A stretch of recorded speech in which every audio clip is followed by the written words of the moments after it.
บ่มีธุระแต่โทรหาเพราะว่าคิดฮอดแลกเลียนมาหยอดตู้โทรศัพท์ริมทางอยากฟังเสียงหวา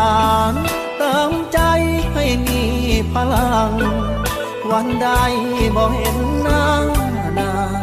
ได้ฟังเสียงก็ยังดีอย่าเพิ่งรำคาญหากพี่นั้นโทรมาบ่อยเห็นใจพี่หน่อยบอกคอยพบเจ้าสักทีอยากฟังเสียงหวานคอยแล้วก็มิตรจีลีเบอร์โทรที่ทำงานพี่